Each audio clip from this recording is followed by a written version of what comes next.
The bay environment, whether you're talking about San Francisco Bay or the outer coast, has had a long history of supporting human life and a style of life that is really connected to nature. I've lived in the county for about 56 years, and we've dove and fished in this area since I was pretty young. After, a number of years, and I could see that there was a possibility that I could switch from recreational to commercial fishing.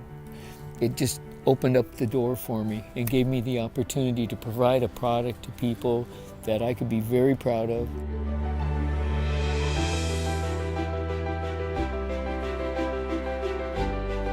The ocean has been changing a lot over the last few years. We've seen the impacts of extractive activities, of fishing, of overfishing in some cases. We've seen the impacts of climate change. The one thing that's kind of constant in our lives is change.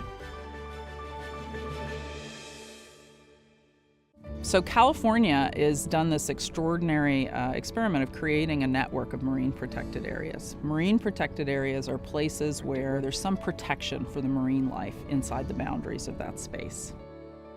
A lack of predictability and real challenges for the fishing community, on top of now areas where they used to be able to fish and now are not able to fish because of the institution of the marine protected areas. That creates an additional challenge for the commercial fishing community. We need to be able to provide the public with a sustainable organic product from the water. I don't want to see them have to rely on farmed fish, farm this, farm that.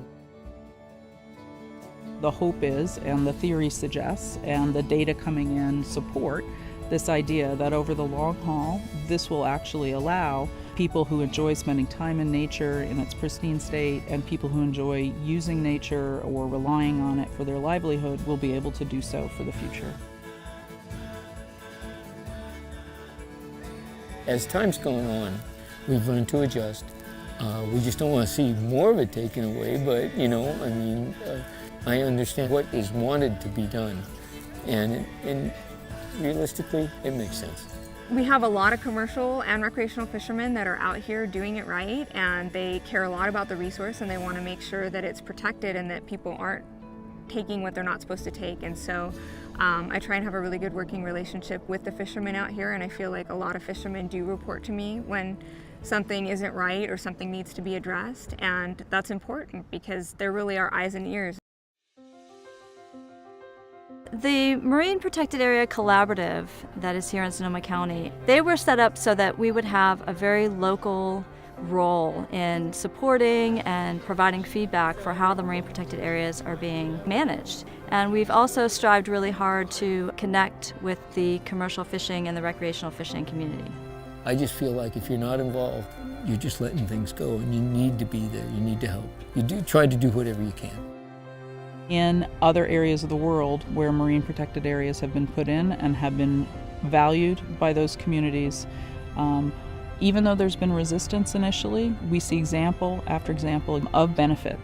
And in fact, they become the most ardent supporters of those conservation areas. And we really think that that is likely to be the case here too, given a little bit of time.